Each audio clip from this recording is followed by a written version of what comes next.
Hello, everyone. Welcome to Talk English, the place where you learn English easily, step by step, with no stress. My name is Sophie, and it is so nice to be with you today. And here with me is Alex. Hello, Alex. Are you feeling good today? Hello, Sophie. Hello, everyone. Yes, I am feeling good. I am relaxed and happy to be here. I think today's topic will help many people. I think so too. And before we begin, I want to say something quickly. If you enjoy learning English with us, please subscribe to Talk English. And don't forget to like this video. It really helps us continue making these lessons for you. Yes, thank you so much. So, Sophie, today we are talking about a very common problem, a problem that many English learners have. You understand English, but you cannot answer. Yes, this is so common. So many people tell me, Sophie, when I listen to English, I understand. But when someone asks me a question, my mind goes blank. I cannot speak. I cannot answer. Exactly. And this is very frustrating. Frustrating means it makes you feel upset or annoyed. You understand the words, you know what the person is saying, but you cannot find the words to respond. Yes, frustrating. You feel stuck. You feel like the words are in your head somewhere, but you cannot bring them out. Alex, why does this happen? Why can people understand but not speak? That is a very good question, Sophie. There are several reasons. First, understanding and speaking are two different skills. When you listen, you are passive. Passive means you are receiving information. Your brain is working, but in a quiet way. Passive. So listening is passive. You are receiving. You are taking in information. But speaking is different, right? Yes, speaking is active. Active means you are creating something. You need to find words. You need to put them in the correct order. You need to pronounce them. You need to think about grammar. It is much more work for your brain.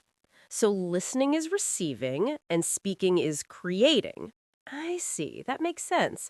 When you listen, you just need to understand. But when you speak, you need to produce language. And producing is harder than understanding. Exactly. And there is another reason too. When you are listening, you have time. The other person is speaking and you are just listening. But when someone asks you a question, suddenly you need to answer quickly. There is pressure. Pressure. Yes, that is a big problem.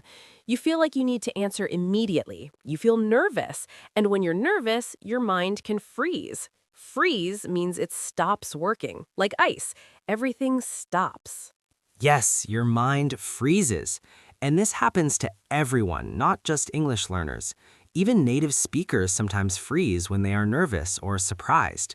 But for English learners, it happens more often because English is not your first language. Right. So it is normal. It's not because you're bad at English.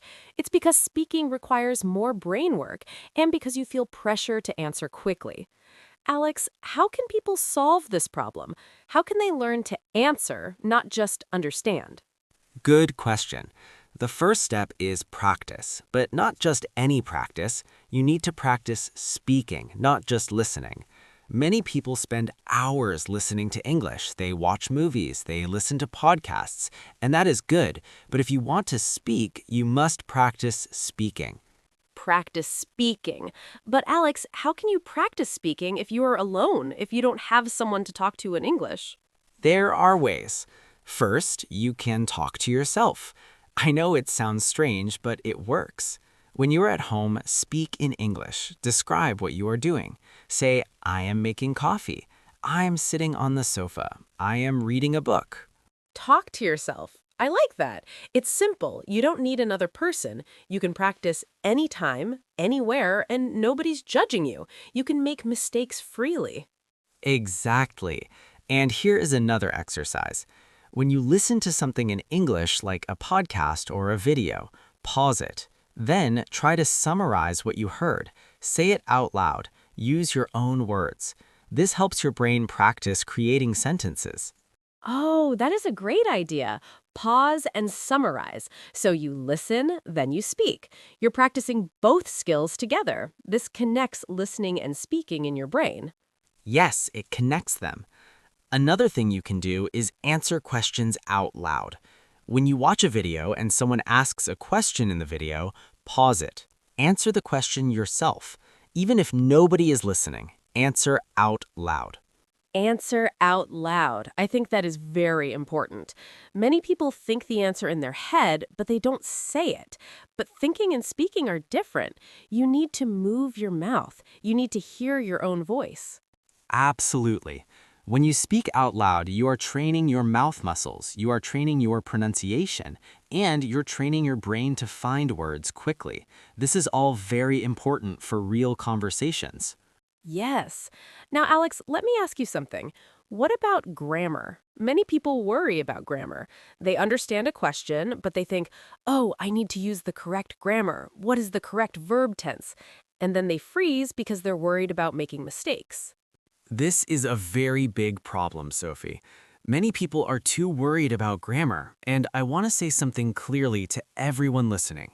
When you are speaking, communication is more important than perfect grammar. Communication is more important than perfect grammar. Can you explain that, Alex? Yes. When you speak, your goal is to communicate your idea. Your goal is to make the other person understand you. If you make a small grammar mistake, but the person understands you, that is okay. That is successful communication. So don't let grammar fear stop you from speaking. It is better to speak with small mistakes than to say nothing at all. The other person will understand you even if your grammar is not perfect. Exactly. And you know what? The more you speak, the better your grammar will become naturally. You will hear yourself making mistakes. You will notice patterns, and slowly your grammar will improve. But this only happens if you speak. If you speak. So you need to be brave. You need to try, even if you are not sure about the grammar. Alex, what other tips do you have for people who understand but cannot answer? Another important tip is to buy yourself time. When someone asks you a question, you don't need to answer immediately. You can use small phrases to give yourself a moment to think. Buy yourself time. What does that mean? What phrases can people use? For example, you can say, "That's a good question," or "Let me think," or let me see." These phrases give you 3 or 4 seconds to think about your answer, and the other person will wait patiently. Oh, I love that. That's a good question. Let me think. Let me see. These are like little bridges. They connect the question to your answer, and they make the conversation feel natural. Yes, very natural. Native speakers use these phrases all the time, so it doesn't sound strange. It sounds normal, and it gives your brain time to find the right words. That is so helpful. Now, what if you understand the question, but you don't know the answer? Not because of English, but because you actually don't know the information. That is okay too. You can be honest. You can say, "I don't know," or "I'm not sure." This is better than staying silent. And if you want, you can add more. You can say, "I don't know, but I think," or "I'm not sure, but maybe." I don't know, but I think. I'm not sure, but maybe. So even if you don't know for certain, you can still participate in the conversation. You can still say something. Yes, and this keeps the conversation going. It shows that you are engaged. Engaged means you are involved, you are participating. The other person will appreciate this. I agree. Now, Alex, let's talk about vocabulary. Sometimes people understand a question, but they cannot answer because they don't have the vocabulary. They know what they want to say in their language, but they don't know the English words. Yes, this happens often. And here's my advice. Don't try to translate from your language to English. This is very slow and difficult. Instead, try to use the English words you already know, even if they are simple words. Use simple words. Don't try to be complicated. Just use what you know. Can you give an example? Sure. Imagine someone asks you, "What do you do in your free time?" Maybe you want to say a complicated answer, but you don't know all the words. Instead, use simple words. Say, "I like to read. I like to watch movies. I like to spend time with my family." Simple sentences, simple vocabulary, but the answer is clear. The person understands what you do in your free time, and that is what matters. Exactly. Communication is the goal, not showing perfect vocabulary. And if you don't know a specific word, you can describe it. You can explain what it is. Describe it. So if you don't know the word bicycle, you can say the thing with two wheels that you ride. The other person will understand, and they might even tell you the word. Yes, and then you learn a new word. So this is actually a great learning opportunity. Don't be afraid to describe things if you don't know the exact word. That is wonderful advice. Now, Alex, I want to talk about confidence. I think confidence is very important for speaking. Many people understand English well, but they don't feel confident, and this lack of confidence stops them from answering. You are absolutely right, Sophie. Confidence is very important. And here's something I want everyone to know. Confidence comes from practice. You don't wait until you feel confident to start speaking. You start speaking, and then confidence comes. Start speaking, and then confidence comes.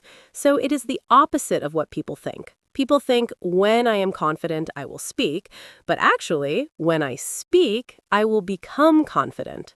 Exactly. Every time you speak English, even if you make mistakes, your confidence grows a little bit. Every conversation is practice. Every answer you give makes you stronger. So speak as much as possible. Don't wait for the perfect moment. Don't wait until you know every word. Start now. Start today with simple sentences, with simple words. Just start. Yes, and remember, mistakes are okay. Mistakes are normal. Mistakes are how you learn. If you never make mistakes, it means you are not trying anything new. Mistakes are how you learn. I want everyone to write that down. Put it on your wall. Look at it every day. Mistakes are not your enemy. Mistakes are your teacher. Beautiful, Sophie. Now let me give one more practical tip. When you're in a real conversation and someone asks you a question, try to keep your answers short at first. Don't try to say a long, complicated answer. Start with one or two simple sentences. Keep it short. Start simple. Can you explain why this helps? Yes, when you try to say too much, your brain can get overwhelmed. Overwhelmed means too much, too difficult, too stressful. But when you start with a short answer, it is manageable. Manageable means you can handle it, you can do it. So, start with a short, simple answer, and if the conversation continues, you can add more. But at least you have said something, you have answered, and that is a success. Exactly, that is a success. And the other person can ask you more questions if they want more information. This makes the conversation natural and easier for you. I love that. Short and simple is better than long and silent. Now, Alex, what about people who understand English when they read, but not when they hear it? Is this the same problem? That is a little different, but related. Some people can read English well, but they struggle with listening. This is because reading and listening use different parts of your brain. When you read, you can go at your own pace. You can stop and think. But when you listen, the words keep coming. The words keep coming. You cannot pause a real conversation like you can pause a video. So listening feels harder. What can people do to improve their listening? They need to listen more. Listen to English every day, but not just passive listening, active listening. Pay attention. Try to understand. And listen to different accents, different speeds, different topics. Active listening, so focus. Don't just have English playing in the background. Really listen. Really try to understand. And with time, it becomes easier. Yes, with time and practice. And here's something important. If you improve your listening, your speaking will also improve because you will hear how native speakers form sentences. You will hear natural rhythm and intonation. So everything is connected. Listening helps speaking. Speaking helps confidence. Confidence helps you answer questions. It all works together. Exactly. Everything is connected. That is why you need to practice all skills: listening, speaking, reading, writing. But if you want to answer questions, you must practice speaking most of all. Practice speaking most of all. And don't be afraid. Be brave. Be patient with yourself. Rome was not built in a day. This is an English expression. It means big things take time. Rome was not built in a day. I love that expression. Learning English is a big thing. It takes time. It takes patience. But every day you are building. Every conversation is a brick in your wall of English knowledge.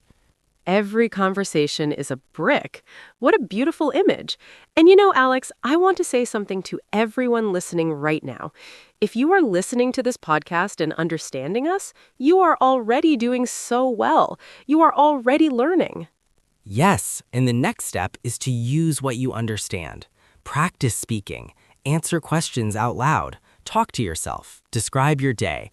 Use simple words. Don't worry about mistakes. Just speak. Just speak. And remember, we believe in you. We know you can do this. You have the words inside you. You just need to let them come out. Give yourself permission to make mistakes. Give yourself time to find the words. Yes, be kind to yourself. Be patient. And practice every day, even just for 5 minutes. 5 minutes of speaking practice every day will change everything. 5 minutes every day. Everyone can do that, and we are here to help you. We make these podcasts for you, to support you, to guide you, to encourage you. So, everyone, we want to hear from you. Tell us in the comments, do you understand English but struggle to answer? What is the hardest part for you? Is it vocabulary, grammar, confidence, or something else? Share with us. Yes, please write in the comments. We love reading your experiences. And if this podcast helped you today, please like it. Please subscribe to Talk English. We want to continue helping you learn English easily, step by step, with no stress. And remember, understanding is the first step. Speaking is the next step, and you are ready for that next step. You can do it. Start today. Start now. Thank you so much for being with us today, everyone. We are so proud of you for learning, for trying, for not giving up. Keep going, keep practicing. We will see you in the next episode. Goodbye, everyone. Speak with confidence. We believe in you. Goodbye. See you very soon.